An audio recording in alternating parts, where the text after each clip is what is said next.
It's Rosie here from Dear Lil Devas, and I'm about to demonstrate how we take apart the cereal boxes and put them back together again so that they can be used to send our items in. Right now I have a pair of thicker cotton pants, cotton dream pants, that I'd like to put into this cereal box. Now, people in the past have said that it's a super idea, but when they went to take apart the cereal boxes, it was actually a little bit tricky. And you know, there is a bit of a trick to it. We've done it so many times now that we have it down to an art. Now I will demonstrate.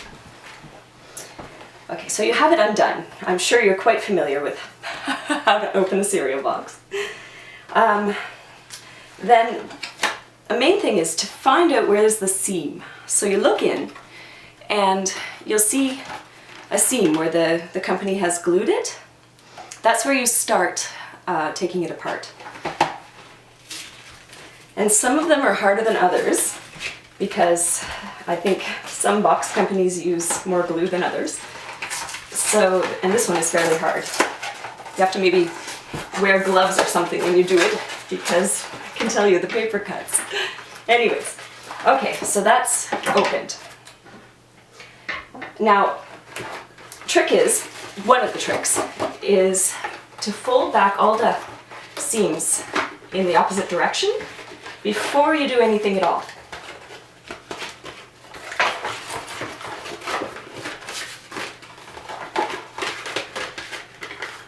Okay, and then the next trick is so that you have this flap. You'll see that there's this smaller tab and then the bigger flap.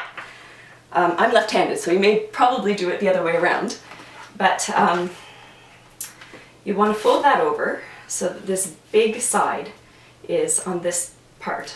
Now this ridge is kind of crucial for the whole process to make it fold properly back up. When you fold this back over, it has to just come to the ridge.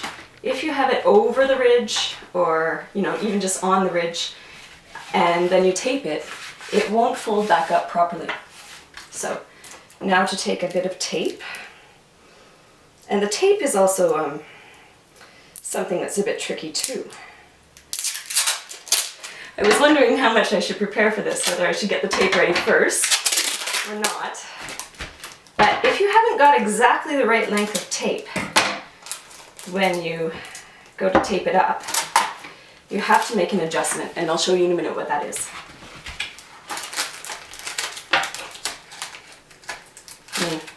Well, I do have exactly the right amount of tape, but I'll pretend I don't.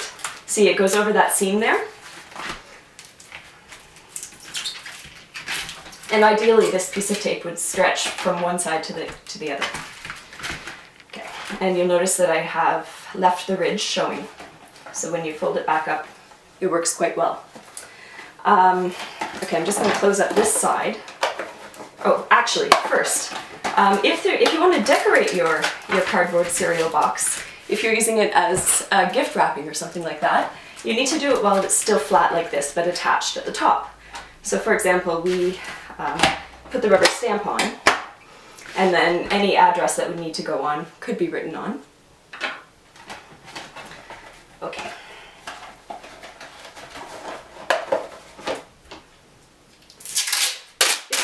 Do this instead of, you know, not to send in the mail, but as a gift, I would probably use masking tape or some sort of string to hold the top and bottom together.